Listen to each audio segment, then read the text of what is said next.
Jorn, why did you come to Harlow? I came to Harlow in 1987 due to a big World Ju-Jitsu Federation come together in Harlow Sports Center. We were 1,100 students on the mat, and Harlow at that time was a well-known town for sports facility, and we had a great time. So this is 1988? Did you No, say? 1987, in October. Okay. Yeah. And you'd come from which town and which country? Well, I came from Denmark with the Danish Jiu-Jitsu group. I was the head of World Jiu-Jitsu Federation in Denmark at that time. And we then, together with the Swedish delegation, come to Harlow, and we stayed at the Churchgate Manor Hotel. Ah. But you must have taken a liking to the place. Not particular to place, but we enjoyed the weekend we were here. But for some other reason, I then reappeared back in Harlow. But you're living here now, and so that period, the late 80s, you started working for the post office. Well, I came to Harlow in August 1988, and I, at that time, didn't have a permanent work as such. I worked in a supermarket, but that was purely to improve my spoken English. And that took me a few years, and then in 1990 I was employed by the Royal Mail as a postman in Harlow. And did you enjoy doing that? Fantastic job. Walking the street, getting fit while you were working, putting letters in Peter's letter. You couldn't ask for a better job. And what about the Jiu-Jitsu? Did you continue? Yes, I did continue, but my situation at the moment is I can't anymore because of my medical condition. But I promoted up to 8 Dan Jiu-Jitsu, and was that down at the sports centre? Were you part of a group? Well, that was a part of it, but many years are gone since 1988. So it's a slow progress to become an 8 Dan. You don't get that by overnight. And your wife, when did you meet Veronica? I met Veronica in 1989 at the same place, Harlow Sports Center. So I only have good memories of Harlow's initial start of my life. And what is it you know, it's a long time now, isn't it? It's 29 years. Yeah. What is it you liked about Harlow? Well, I must say, when I came to Harlow, I reckon there were about 80,000 people living in Harlow. Harlow is now become a bigger town. It's still a lovely town, but there are lots of foreign people in the town at the moment, and I just hope at Harlow as such will survive in that respect with that many different people around. Because you live here on the edge of the town, or you live in the town park, you know. So I do. You have a lovely, our camera swings around, you have a lovely view of the town park. It's a nice place to live here, isn't it? Yeah.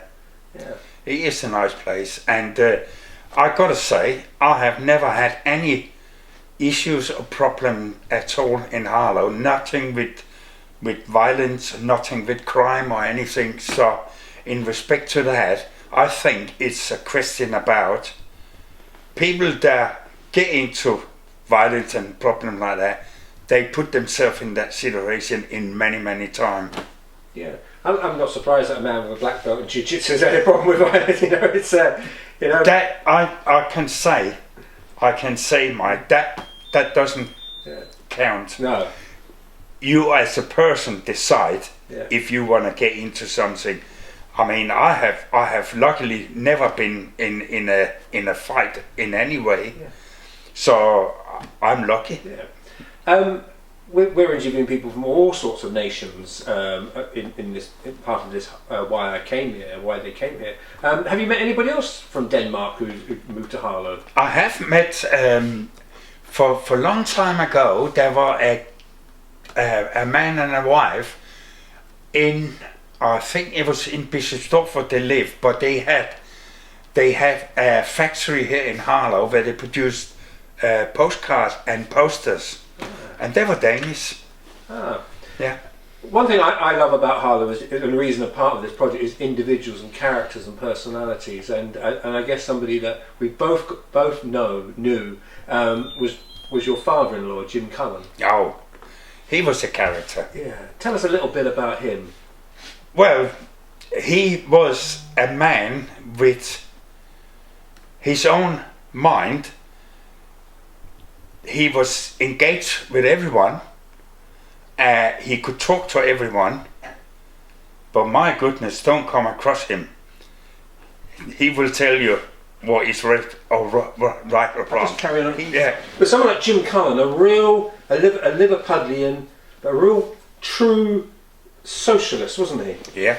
He tried many times to convince me that I was wrong in my belief, but I respect a person's view for what they believe, as well as I have my own view. But he was a true person, and I'll give you a funny thing. We were watching football, and his team, Liverpool, were playing, and they were not playing very well. So Jim said, "Oh," and I said, calm down, Jim. It's only a game." And he would up like anything and said, "What do you mean? It's only a game?" That was Jim Cullen. Yeah, and of course there's that famous quote from Bill Shankly who said, "It's not a matter of life and death. It's much more important than that." Absolutely. And even if he never said that, it's a great quote. But, but these were real. They really cared about things, and the reason that Jim cared. But that was the old-fashioned community spirit, and that is what I'm hoping will continue in this town. Because if it doesn't continue, then you will just have a right variety of people that don't bond and socialize. Old-fashioned community spirit will continue, so it doesn't become a white city where people don't care for each other and just do their own bits and bobs. So you're saying it has this distinctive identity. What you worry is that Harlow is probably going to expand again. You hear about plans for the new junctions, the M11, the Enterprise Zone. I've just been to a new engineering centre at Harlow College, but you're saying hope it doesn't lose its identity. Yeah, absolutely, because you go to London, and London is only 25 miles away, but it's lovely to come back out to Harlow, where you can settle down. It's not so stressful in Harlow but it can become if you make it to a white city and people don't care for each other. Mm. What would you say is the thing you've enjoyed most about living in Harlow and staying here? Most of it, well, being a foreigner coming to Harlow in 1988, I go to the town centre now, I will meet people that say hello, and I think that's important. So it's really showing that the world is not really that big, but you got to be a part of it, and you got to help to make sure that it stay like that, because otherwise we become individual nobody.